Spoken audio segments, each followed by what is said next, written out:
Bonjour Flore. Bonjour Didier. Tu es diplômée de l'école de la Cambre à Bruxelles en design textile et tu travailles principalement le textile et d'autres matières souples, mais tu t'intéresses aussi à des populations et à des publics souvent à la marge, ou des jeunes par exemple liés à des institutions telles que l'aide sociale à l'enfance. Et tu mets en relation ces matières souples et ces collectivités humaines avec la notion de trace. Est-ce que tu peux nous décrire et préciser cette idée et cette réalité? Alors effectivement, moi, j'interviens dans des groupes, des collectivités avec des processus de transformation de la matière qui viennent activer le présent de ces groupes et aller interroger aussi leur dynamique. Donc, par exemple, quand j'arrive avec un projet de broderie, on va venir interroger le quotidien qu'il y a au sein d'un quartier ou d'un hôpital, par exemple. Et en mettant tous les participants et toutes les participantes autour d'une table, dans un faire commun, dans un geste partagé, en fait, ils viennent se découvrir autrement que ce dont ils ont l'habitude. Et donc ces mises en œuvre-là permettent de fabriquer souvent une pièce ensemble, une pièce qui va venir parler du présent là de ces groupes, et donc du coup qui fait trace à la fin. Mais pour moi, ce qui est plus important, c'est tout le processus, tout ce que ça met en mouvement avec les gens, plus que, bien sûr, il y a trace à la fin. Mais pour moi, ce qui est important, c'est ce qui se passe dans le présent avec les gens. Alors, je travaille beaucoup le textile, avec une pensée proche de celle du tissage, dans l'organisation de la matière, dans l'organisation, même dans les organisations humaines.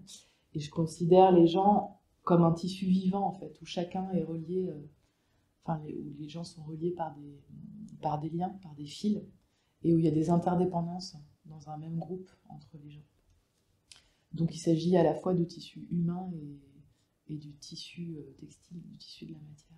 Alors, au bel ordinaire, tu voulais, telle était ton intention, ou tu veux, radicaliser ces gestes qui emballent, qui embobinent, qui agrègent les traces de tes projets avec ces collectifs.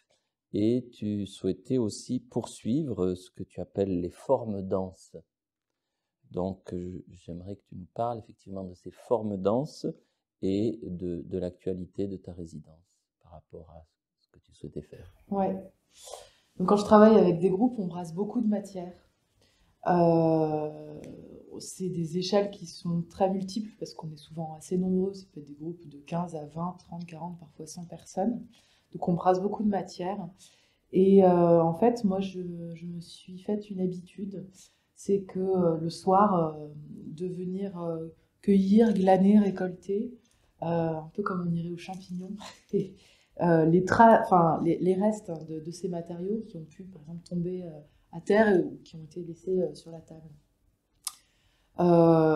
Et en fait, je suis attirée par ces traces parce qu'elles viennent me dire les gestes qui ont été partagés.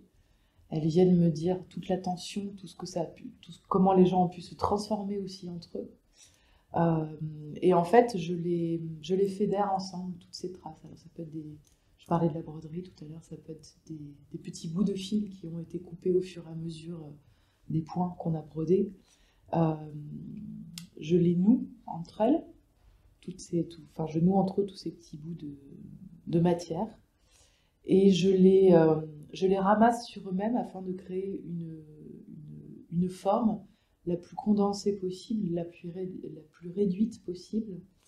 Et je crois que dans cette concentration-là, je viens peut-être chercher quelque chose de l'ordre de l'essence ou de ce qui pourrait rester si on avait tout serré. Voilà, quelle pourrait être l'essence de cette expérience-là de la matière. Mais ce que ça m'évoque aussi, c'est que ces formes sont porteuses de toute la densité du processus que tu as voulu capter. Exactement. Souvent, Ma pratique engage beaucoup le corps, c'est très physique. Et quand les gens travaillent avec moi, ça engage aussi beaucoup leur corps. On est mobilisé, en fait, des pieds à la tête, on est mobilisé. Et donc, il y a vraiment quelque chose de l'ordre de la densité dans le geste. Et j'aime bien ce mot de danse parce qu'en fait, quand on ne sait pas comment il s'écrit, ça parle aussi du mouvement et de la manière qu'on peut avoir, très ancré dans le présent, de se mouvoir les uns avec les autres, dans une consistance aussi de présence. Et par rapport à ta résidence, pour ce souhait de radicaliser des gestes, comment ta résidence a évolué? Est-ce que ça s'imbrique dans ce souhait de départ? Oui, et en même temps, alors, j'ai toujours une visée avec un horizon quand je formule une intention, et puis ensuite, il y a la réalité du terrain et la réalité de la matière.